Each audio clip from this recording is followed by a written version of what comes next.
Assalamualaikum warahmatullahi wabarakatuh. Gimana kabar kalian hari ini? Sebelumnya, izinkan saya untuk memperkenalkan terlebih dahulu. Perkenalkan, nama saya Salma Latifa dengan nomor NIM 2101280. Sebelum kita memulai pembelajaran ini, alangkah baiknya kita berdoa dulu sebelum belajar. Bismillahirrahmanirrahim. Rabbi zidni ilman warzuqni fahman waj'alni minas sholihin. Yang artinya, ya Allah, tambahkanlah aku ilmu dan berikanlah aku kemampuan untuk memahaminya, dan jadikanlah aku termasuk golongan orang-orang yang soleh. Amin. Alhamdulillah, pada kesempatan kali ini saya akan menjelaskan bab jual beli dalam Islam, pelajaran fikih kelas 9 MTS. Teman-teman, apakah sudah mengetahui bab jual beli dalam Islam ini? Nah, di sini saya akan menjelaskan pengertian jual beli, dalil dan hukum jual beli, rukun dan syarat jual beli, syarat sah barang yang diperjualbelikan, syarat uang atau alat tukar menukar, syarat ijab qabul, dan macam-macam jual beli. Untuk pembahasan yang pertama yaitu pengertian jual beli. Jual beli dalam bahasa Arab terdiri atas dua kata yang mengandung makna yang berlawanan, yaitu al-ba'i yang artinya jual dan asyira yang artinya beli. Menurut bahasa, yaitu suatu bentuk akad, penyerahan atau penukaran sesuatu dengan sesuatu yang lainnya. Dan menurut syara, yaitu memiliki suatu harta dengan menggantikan suatu atas dasar izin syara, atau sekedar memiliki manfaatnya saja, dengan diperbolehkannya syara dengan melalui pembayaran yang berupa uang atau yang sejenisnya. Untuk pembahasan yang kedua yaitu dalil dan hukum jual beli. Di sini saya menjelaskan dalil dan hukum jual beli dari Al-Qur'an, hadis Rasulullah SAW dan ijma. Yang pertama dari Al-Qur'an. Allah Subhanahu wa Ta'ala telah menghalalkan praktek jual beli sesuai ketentuan dan syariatnya. Quran Surat Al-Baqarah ayat 275. Bismillahirrahmanirrahim. Wahalallahul bai'a wa harramar riba. Yang artinya, padahal Allah telah menghalalkan jual beli dan mengharamkan riba. Yang kedua dari hadis Rasulullah SAW. An Rifa'ata bin Rafi'i radhiyallahu anhu annan nabiyya sallallahu alaihi wasallam su'ila ayyul kasbi atyabu qala amalu ar-rajuli biyadihi wa kullu bai'in mabruri. Rawahu al-Bazzaru wa sahahul Hakimu. Yang artinya, dari Rifa'ah ibnu Rafi'ah bahwa Nabi SAW pernah ditanya, pekerjaan apakah yang paling baik? Beliau bersabda, pekerjaan seseorang dengan tangannya dan setiap jual beli yang mabrur atau bersih. Hadis riwayat Al-Bazzar, hadis sahih menurut Imam Hakim. Hadis tersebut mengungkapkan bahwa pekerjaan yang hasilnya bisa dimiliki sebagai sumber penghasilan yang layak, halal, dan baik dipergunakan untuk pemenuhan nafkah adalah pekerjaan seseorang yang dari tangannya sendiri, dari keringatnya sendiri, serta jual beli yang tidak ada khianat, menghindari kecurangan dan kezaliman. Secara sederhananya, maksud mabrur dalam hadis ini yaitu jual beli yang terhindar dari usaha tipu menipu dan merugikan orang lain. Yang terakhir yaitu ijma. Apa sih ijma itu? Ijma berarti kesepakatan para ulama. Para ulama telah sepakat bahwa hukum jual beli itu mubah atau diperbolehkan dengan alasan bahwa manusia tidak akan mampu mencukupi kebutuhan dirinya tanpa bantuan orang lain. Namun demikian, bantuan atau barang milik orang lain yang dibutuhkannya itu harus diganti dengan barang lainnya yang sesuai. Hukumnya berubah menjadi haram kalau meninggalkan kewajiban karena terlalu sibuk sampai dia tidak menjalankan kewajiban ibadahnya. Pembahasan selanjutnya yaitu rukun dan syarat jual beli. Nah, di sini saya akan menjelaskan terlebih dahulu rukun jual beli. Rukun jual beli berarti sesuatu yang harus ada dalam jual beli. Apabila salah satu rukun jual beli tidak terpenuhi, maka jual beli tidak dapat dilakukan. Menurut sebagian besar ulama, rukun jual beli ada 4 macam, yaitu 1. Ada penjual dan pembeli. 2. Ada barang yang dijual belikan. 3. Ada alat tukar yang sah berupa uang. Dan terakhir, ijab dan kabul. Selanjutnya yaitu syarat sah penjual dan pembeli. Bagi penjual dan pembeli atau akidain adalah keduanya harus memenuhi syarat, yaitu 1. Baligh dan mumayyiz. Dari penjual maupun pembeli, keduanya telah dewasa, sehingga mengerti akan manfaat dan madaratnya. Namun, untuk jual beli yang tergolong ringan, seperti jajanan sehari-hari yang dilakukan oleh anak-anak, boleh-boleh saja untuk mendidik dan melatih mereka sejak kecil. Yang kedua, berakal sehat. Jual beli yang dilakukan oleh orang gila atau orang bodoh yang tidak mengerti hitungan tidak sah, sebab dikhawatirkan terjadi penipuan. Yang ketiga yaitu rusdu atau memiliki kemampuan untuk bisa melaksanakan urusan agama dan mengelola keuangan dengan baik. Yang keempat, suka sama suka, atas kehendak sendiri tanpa ada paksaan dari orang lain. Untuk pembahasan selanjutnya yaitu syarat sah barang yang diperjualbelikan. Syarat-syarat barang yang diperjualbelikan atau ma'qud alaih yaitu 1. Barang yang diperjualbelikan suci dari najis. Barang najis seperti bangkai, khamar, babi, kotoran, dan sejenisnya tidak sah diperjualbelikan dan hukumnya haram. Yang kedua yaitu memiliki manfaat atau tidak mubazir. Jual beli yang tidak ada manfaatnya tidak boleh karena termasuk menyia-nyiakan harta seperti jual beli nyamuk, lalat, kecoa, dan sebagainya. Yang ketiga, milik sendiri atau yang mewakilinya. Barang yang diperjualbelikan harus milik dirinya sehingga bisa dipercaya.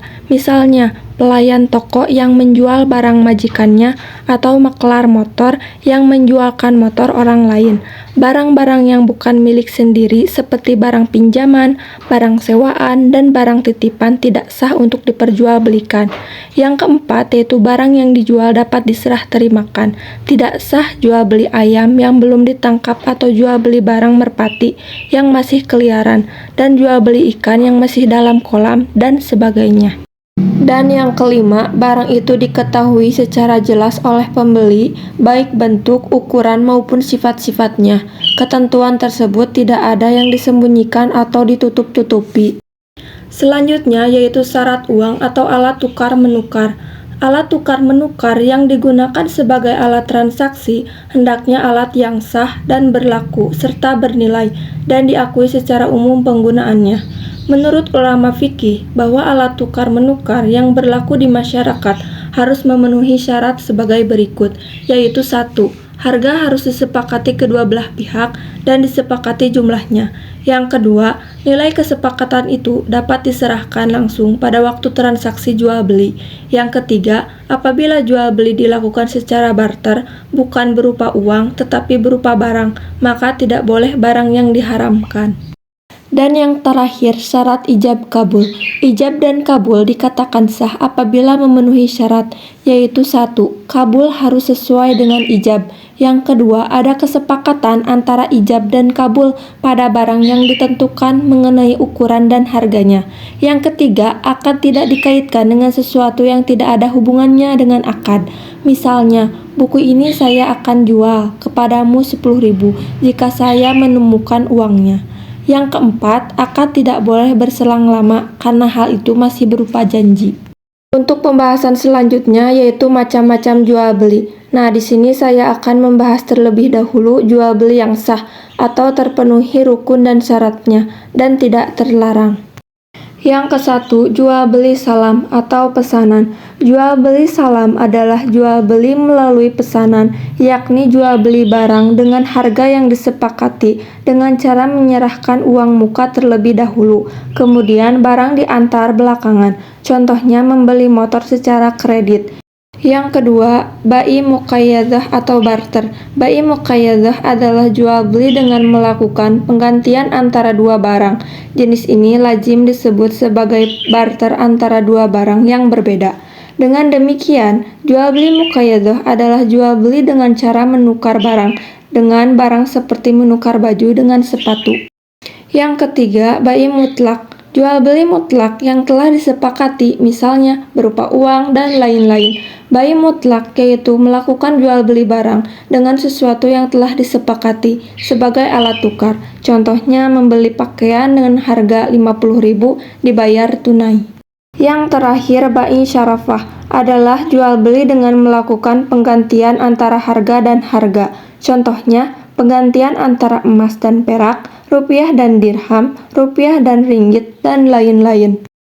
Pembahasan selanjutnya yaitu jual beli tidak sah atau tidak terpenuhi rukun dan syaratnya. Adapun yang termasuk jual beli yang terlarang, yaitu 1. Jual beli sistem ijon, menjual hasil tanaman sebelum pantas dipanen. Hal itu masih mengandung unsur ketidakjelasan atau ketidakpastian. Yang kedua, jual beli barang yang diharamkan. Jual beli barang yang diharamkan tidak sah dan dilarang serta karena hukumnya, seperti jual beli minuman keras, bangkai, darah, daging babi, patung berhala, dan sebagainya. Ketiga, jual beli sperma hewan. Jual beli sperma hewan tidak sah karena sperma tidak dapat diketahui kadarnya dan tidak dapat diterima wujudnya. Yang keempat, jual beli anak hewan yang masih dalam kandungan induknya. Jual beli anak hewan yang masih dalam kandungan induknya dilarang karena belum jelas kemungkinannya ketika lahir hidup atau mati. Kelima, jual beli barang yang bukan miliknya atau belum dimiliki. Maksudnya adalah jual beli yang barangnya belum diterima dan masih berada di tangan penjual pertama. Dan yang terakhir, keenam, jual beli garar atau jual beli barang yang belum jelas. Artinya, jual beli barang yang di dalamnya ada unsur ketidakjelasan atau kemungkinan terdapat penipuan. Misalnya, jual beli ternak yang masih dalam kandungan, dilarang karena belum jelas ia lahir, hidup, atau mati. Untuk pembahasan yang terakhir yaitu jual beli yang sah hukumnya tetapi dilarang oleh agama. Ada beberapa jenis jual beli yang sah tetapi dilarang di dalam Islam, yaitu 1. Jual beli pada saat khotbah dan salat Jumat, karena dilarang melakukan kegiatan jual beli pada saat khotbah dan salat Jumat bagi laki-laki muslim, karena pada waktu itu setiap muslim laki-laki wajib melaksanakan salat Jumat. Kedua, jual beli dengan cara menghadang di jalan sebelum sampai di pasar. Jual beli dengan cara menghadang penjual di jalan sebelum sampai di pasar dilarang karena bisa jadi penjual tidak mengetahui harga pasar yang sebenarnya. Bahkan ada tujuan barang dibeli dengan harga rendah, kemudian dijual di pasar dengan harga tinggi. 3. Jual beli dengan niat menimbun barang. Jual beli dengan niat menimbun, kemudian menjual kembali dengan harga tertinggi pada saat pasar sedang kekurangan barang tersebut atau terjadi kelangkaan barang. Keempat, jual beli dengan cara mengurangi ukuran dan timbangan. Jual beli dengan mengurangi ukuran dan timbangan adalah penipuan, karena uang yang dibayarkan tidak sebanding dengan jumlah barang yang dijual. Contohnya, menjual daging sapi sebanyak 1 kg, namun mengurangi timbangan sehingga berat sebenarnya adalah 9 ons. Kelima, jual beli dengan cara mengecoh. Sering ditemui penjual meletakkan barang yang bagus di bagian atas dan meletakkan yang jelek di bawah. Hal seperti ini berarti mengecoh pembeli karena melihat barang bagus semua. Dan yang keenam, jual beli barang yang masih dalam tawaran orang lain. Membeli barang yang masih berada dalam tawaran orang lain adalah terlarang karena akan merugikan pembeli sebelumnya. Maka sebaiknya pembeli barang lain yang tidak sedang dalam tawar-menawar pembeli lain, kecuali pembeli sebelumnya sudah memastikan jual belinya. Baiklah teman-teman, setelah saya menjelaskan mengenai bab jual beli dalam Islam, di sini ada beberapa kuis yang harus kalian jawab. Pertanyaan pertama, memiliki kemampuan untuk bisa melaksanakan urusan agama dan mengelola keuangan dengan baik dalam syarat sah bagi penjual dan pembeli adalah A. Mumayyiz, B. Rusdu, C. Baligh, D. Mukhallaf. Dan untuk pertanyaan yang kedua, yaitu salah satu usaha untuk memenuhi kebutuhan hidup seseorang adalah melalui jual beli. Hal ini dibahas dalam bidang A. Muamalah, B. Ibadah, C. Jinayah, D. Mawaris. Mungkin itu yang dapat saya sampaikan pada kesempatan kali ini. Mohon maaf bila ada kekurangan dalam menyampaikan materi mengenai bab jual beli dalam Islam ini. Terima kasih teman-teman, senang bertemu kalian semua. Wabillahi taufiq wa hidayah. Wassalamualaikum warahmatullahi wabarakatuh.